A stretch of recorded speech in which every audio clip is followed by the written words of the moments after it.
കൊച്ചിയിൽ ഇതുപോലെ തദ്ദേശ തെരഞ്ഞെടുപ്പ് സ്ഥാനാർത്ഥി നിർണയവുമായി ബന്ധപ്പെട്ട ഒരു പ്രശ്നമാണ്. അവിടെ മുൻ BJP കൗൺസിലർക്ക് സീറ്റ് ലഭിച്ചില്ല, സീറ്റ് നൽകിയില്ല എന്നാണ് അവരുടെ പരാതി. ആ പരാതി നേതൃത്വം പരിഗണിച്ചില്ലെങ്കിൽ BJPക്കെതിരെ വിമത സ്ഥാനാർത്ഥിയായി മത്സരിക്കും എന്നുള്ള ഭീഷണി കൂടി അവരുടെ ഭാഗത്തുനിന്നുണ്ടാകുന്നു. ശ്യാമള S. പ്രഭുവാണ് നേതൃത്വവുമായി ഇടഞ്ഞ വിമത സ്ഥാനാർത്ഥിയായി മത്സരിക്കാൻ ഒരുങ്ങുന്നു എന്ന പരാതി പറയുന്നത്.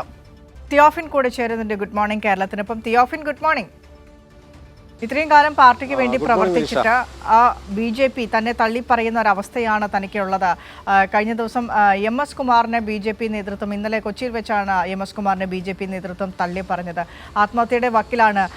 താൻ BJPയിൽ ആരുമല്ലായിരുന്നു എന്ന് തനിക്കിപ്പോഴാണ് മനസ്സിലായത് എന്ന് MS കുമാർ ഇന്നലെ വേദനയോടെ പ്രതികരിച്ചിട്ടുണ്ടായിരുന്നു.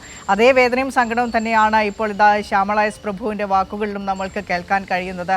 ഇത്രയും കാലം ആ പാർട്ടിക്ക് വേണ്ടി പ്രവർത്തിച്ചിട്ട് ഒരു ജീവിതകാലം മുഴുവൻ, ജീവിതത്തിൻ്റെ നല്ലൊരു ഭാഗം മുഴുവൻ ആ പാർട്ടിക്ക് വേണ്ടി ഒഴിഞ്ഞു വെച്ചിട്ട് അവരെ അവസാന സമയത്തേക്ക് അല്ലെങ്കിൽ പാർട്ടിക്ക് വേണ്ടാത്ത രീതിയിലേക്ക് പാർട്ടി തന്നെ മാറ്റി തീർക്കുന്ന ഒരവസ്ഥയാണ്. എന്താണ് BJPയിൽ നടക്കുന്നത് കൊച്ചിയിൽ?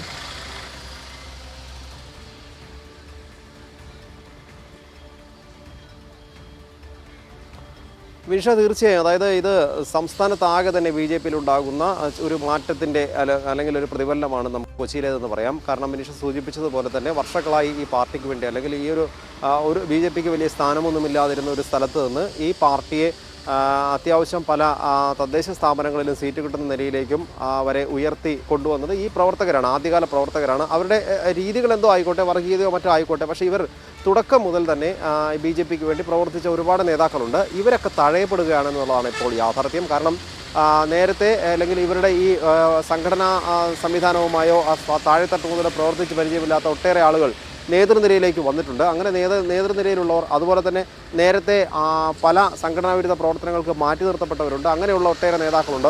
കൊച്ചിയെ സംബന്ധിച്ച് കൊച്ചി മട്ടാഞ്ചേരി എന്ന് പറയുന്നത് BJPക്ക് അത്യാവശ്യം സ്വാധീനമുള്ള ഒരു മേഖലയാണ്. BJP 2 കൗൺസിലർമാർ ഈ മേഖലയിലുണ്ട്. അങ്ങനെ ഈ ഫോർട്ട് കൊച്ചിയിൽ, മട്ടാഞ്ചേരി ഉൾപ്പെടെയുള്ള പ്രദേശങ്ങളിൽ നേരത്തെ തന്നെ നമ്മൾ ഈ ശ്യാമള S. പ്രഭുവിൻ്റെ കാര്യം പറഞ്ഞാൽ തന്നെ 8 തവണ അവർ തുടർച്ചയായി കൗൺസിലറായിരുന്ന ഒരാൾ കൂടിയാണ്. പ്രത്യേകിച്ച് കൊച്ചി കോർപ്പറേഷനിൽ BJPയുടെ ആദ്യത്തെ കൗൺസിലറാണ്. ആ സ്ഥാനം അവർ വർഷങ്ങളോളം അത് തുടർന്നു. അതിനുശേഷം നേരത്തെ അവർ തന്നെ പറയുന്നുണ്ട് പുതുതലമുറയ്ക്ക് വരുന്നതിന് വേണ്ടി താൻ മാറി നിന്നതാണ് എന്നാണ്. പക്ഷേ ഇത്തവണ ലിസ്റ്റ് വന്നത്, അതായത് പുറത്തേക്ക് ലിസ്റ്റ് വിട്ടിട്ടില്ല, പക്ഷേ പാർട്ടിക്കുള്ളിൽ തന്നെ അവർക്ക് അറിയാൻ കഴിഞ്ഞത് ലിസ്റ്റിൽ തൻ്റെ പേരില്ല എന്നാണ്. അതുകൊണ്ടാണ് അവർ വിമതയായി മത്സരിക്കാനുള്ളൊരു തീരുമാനമെടുത്തത്. തന്നെയുമല്ല, ശ്യാമള S. പ്രഭു ഒറ്റയ്ക്കെടുത്തൊരു തീരുമാനമല്ല.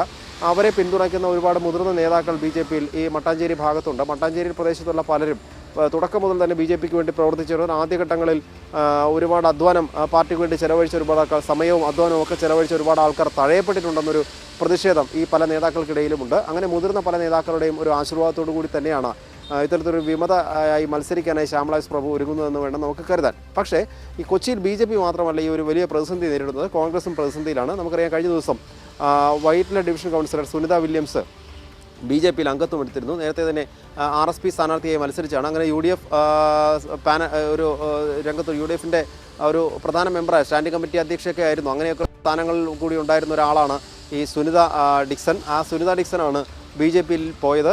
കുറച്ച് ദിവസം മുൻപ് BJP നടത്തിയ ചില പരിപാടികളിൽ, റാലിയിലുമൊക്കെ ഈ സുനിത പങ്കെടുക്കുകയും ചെയ്തിരുന്നു. ഇതിന് പിന്നാലെയാണ് രാജീവ് ചന്ദ്രശേഖറിൽ നിന്ന് അംഗത്വം സ്വീകരിച്ചത്. എന്തായാലും വലിയ പ്രതിസന്ധി കോൺഗ്രസും BJPയും കൊച്ചിയിൽ നേരിടുന്നുണ്ട്. കൊച്ചി കോർപ്പറേഷൻ, പ്രത്യേകിച്ച് തെരഞ്ഞെടുപ്പ് വരാനിരിക്കെ ഈ തെരഞ്ഞെടുപ്പ് പ്രഖ്യാപനം വന്നിട്ടില്ല. അതിനു മുമ്പ് തന്നെ സീറ്റ് വിഭജനവുമായി ബന്ധപ്പെട്ട തർക്കങ്ങൾ, അത്തരം കാര്യങ്ങളിൽ അല്ലെങ്കിൽ സീറ്റ് ലഭിക്കുന്നതിനും ലഭിക്കാതിരിക്കുന്നതും ഒക്കെയുള്ള വിഷയങ്ങളുണ്ട്. പലരുടെയും പേര് തഴയപ്പെട്ടു എന്ന് ഇപ്പോൾ തന്നെ പലർക്കും സൂചന ലഭിച്ചിട്ടുണ്ട്. അപ്പോൾ നേരത്തെ തന്നെ 2 പാർട്ടികളിലും വലിയ പ്രതിസന്ധിയുണ്ട്. BJPയും കോൺഗ്രസും നേരിടുന്ന വലിയ പ്രതിസന്ധിയാണ്. അങ്ങനെ ഒരു ചേരിപ്പോരിലേക്ക് കാര്യങ്ങൾ നീങ്ങുന്ന അവസ്ഥയാണ് അതിപ്പോൾ തന്നെ ആരംഭിച്ചിട്ടുണ്ട്. തന്നെയുമല്ല, മറ്റൊരു വിഷയം കൂടി നമുക്ക് എടുത്തു പറയേണ്ടത് BJPയെ സംബന്ധിച്ച്, അതായത് ഈ സുനിത ഡിക്സൺ BJPയിൽ പോയതിനെ നമുക്ക് ചേർത്ത് വായിക്കേണ്ട മറ്റൊരു വിഷയം കൂടിയുണ്ട്. പലപ്പോഴും ഈ BJPക്ക് ഉള്ള കൗൺസിലർമാർ, കോർപ്പറേഷൻ LDF ഭരിക്കുന്ന കോർപ്പറേഷൻ കൗൺസിലിനെ പല കാര്യങ്ങളിലും ഒരുപക്ഷെ BJP നയപരമായി അല്ലെങ്കിൽ അവരുടെ രാഷ്ട്രീയപരമായ രീതിയിൽ BJP കൗൺസിലർമാർ എതിർക്കാത്ത സാഹചര്യങ്ങളിൽ പോലും കോൺഗ്രസ് അവർക്ക് വേണ്ടി എതിർക്കുന്ന ഒരു നില ഉണ്ടായിട്ടുണ്ട്. ഒരു ഉദാഹരണം പറയുകയാണെങ്കിൽ, രാഷ്ട്രപതി കൊച്ചിയിൽ വന്നപ്പോൾ മേയർ സ്വീകരിക്കാനായി എയർപോർട്ടിൽ പോയില്ല എന്ന് വലിയ വിവാദം ഉയർന്നിരുന്നു. അതൊക്കെ അതിൻ്റേതായ രാഷ്ട്രീയ കാരണങ്ങളുണ്ട്, നമുക്കറിയാവുന്നതുമാണ്. പക്ഷേ അതിൽ BJP കൗൺസിലർമാർ, കൊച്ചി കോർപ്പറേഷനിലുള്ള BJP കൗൺസിലർമാർ പോലും ഈ കൗൺസിൽ യോഗം കൂടുന്ന സമയത്ത് മേയറെ വിമർശിച്ചിരുന്നില്ല. പക്ഷേ അതിൽ വിമർശനം ഉന്നയിച്ചത് കോൺഗ്രസ് സ്റ്റാൻഡിംഗ് കമ്മിറ്റി അധ്യക്ഷന്മാർ ഉൾപ്പെടെയുള്ളവരാണ്. അങ്ങനെ കോൺഗ്രസ് കൗൺസിലർമാരാണ് UDF അംഗങ്ങളൊക്കെ മേയർ പോയില്ല, അത് പോകാതിരുന്നത് ശരിയായില്ല എന്നൊക്കെ വലിയ വിമർശനം ഉന്നയിച്ചു. അതിന് മേയർ അന്ന് തന്നെ മറുപടി പറയുകയും ചെയ്തു. പ്രത്യേകിച്ചത് പുതിയ കോർപ്പറേഷൻ കൗൺസിൽ മന്ദിരത്തിലെ കൗൺസിൽ ഹാളിലെ ആദ്യ യോഗത്തിലായിരുന്നു ഈ സംഭവങ്ങളൊക്കെ ഉണ്ടായത്. അത് മേയർ അതിന് മറുപടി പറയുകയും ചെയ്തു. കാരണം BJP കൗൺസിലർമാർ ഇങ്ങനെ ഒരു ആരോപണം ഉന്നയിച്ചിരുന്നെങ്കിൽ തനിക്കത് പറയാമായിരുന്നു. അത് അവരുടെ രാഷ്ട്രീയ നിലപാടാണ്. പ്രത്യേകിച്ച് BJP സർക്കാർ കേന്ദ്രം ഭരിക്കുമ്പോൾ അവിടെ BJP സർക്കാരിൻ്റെ നോമിനി കൂടിയായ ഒരു രാഷ്ട്രപതി വരുമ്പോൾ രാഷ്ട്രപതി സ്വീകരിക്കാൻ മേയർ പോയില്ല എന്ന ആരോപണം ഉന്നയിക്കുമ്പോൾ അത് BJP കൗൺസിലർമാർ ഉന്നയിച്ചെങ്കിൽ അതിൻ്റെ രാഷ്ട്രീയം നമുക്ക് മനസ്സിലാകുമായിരുന്നു. പക്ഷേ എന്തുകൊണ്ടാണ് കോൺഗ്രസ് കൗൺസിലർമാർ ഇങ്ങനെ BJP കൗൺസിലർമാർ പോലും ഉന്നയിക്കാത്തൊരു ആരോപണം ഉന്നയിക്കുന്നത്? അത് BJPയെ സഹായിക്കാനാണെന്ന് ചോദ്യം മേയർ ഉന്നയിക്കുകയും ചെയ്തു. എന്തായാലും BJPയും കോൺഗ്രസും തമ്മിലുള്ള ഒരു അന്തർധാര കൊച്ചിയിലുണ്ടെന്ന് നമുക്ക് മനസ്സിലാക്കേണ്ടി വരും. പല കാര്യങ്ങളിലും ഒരുപക്ഷെ കോൺഗ്രസിൽ നിന്ന് പോകുന്നവർ ചേക്കേറുന്നത് BJPയിലാണ്. കോൺഗ്രസിൽ സീറ്റ് കിട്ടാതെ വന്നാൽ നേരെ BJPയിലേക്ക് എത്തുന്ന ഒരു സാഹചര്യം കൂടി നിലവിലുണ്ട്. BJP ആണെങ്കിൽ തങ്ങൾക്ക് കൂടുതൽ സീറ്റുകൾ ജയിക്കാനുള്ളൊരു സാധ്യത കണക്കിലെടുത്ത് എവിടെയെങ്കിലുമൊക്കെ വിജയിച്ച കോൺഗ്രസ് കൗൺസിലർമാരെ പ്രത്യേകിച്ച് കിട്ടുകയാണെങ്കിൽ കോൺഗ്രസിൻ്റെ UDFിൽ തന്നെ മറ്റ് ഘടകകക്ഷികളിലെ കൗൺസിലർമാരാണെങ്കിലും അവർക്ക് സ്വാധീനം ആ മേഖലയിൽ ഉണ്ടെന്ന് മനസ്സിലാവുകയാണെങ്കിൽ BJPയിലേക്ക് കൊണ്ടുവരികയും സീറ്റ് കൊടുക്കുകയും ചെയ്യാനുള്ള ഒരു ശ്രമങ്ങൾ നടന്നുകൊണ്ടിരിക്കുന്നുണ്ട്. എന്തായാലും ഇതൊക്കെ അടിയൊഴുക്കുകൾ പലതും നടന്നുകൊണ്ടിരിക്കുമ്പോഴും വലിയ പ്രതിസന്ധി BJPയും കോൺഗ്രസും കൊച്ചിയിൽ നേരിട്ട് വരുന്നുണ്ട്. വിമതരായി മത്സരിക്കാനുള്ള സ്ഥാനാർത്ഥികളുടെ കൂടുതൽ വിമത സ്ഥാനാർത്ഥികൾ വരാനുള്ള സാധ്യത രണ്ട് പാർട്ടികൾക്കുമുണ്ട്. എന്തായാലും വലിയ പ്രതിസന്ധി സ്ഥാനാർത്ഥി നിർണയവുമായി ബന്ധപ്പെട്ട് വരും ദിവസങ്ങളിൽ ഉണ്ടാകും. തെരഞ്ഞെടുപ്പ് പ്രഖ്യാപനം വരുന്നതിന് മുൻപ് തന്നെ രണ്ട് പാർട്ടികളിലും ചേരിപ്പോര് രൂക്ഷമാണ്. വിരിഷ.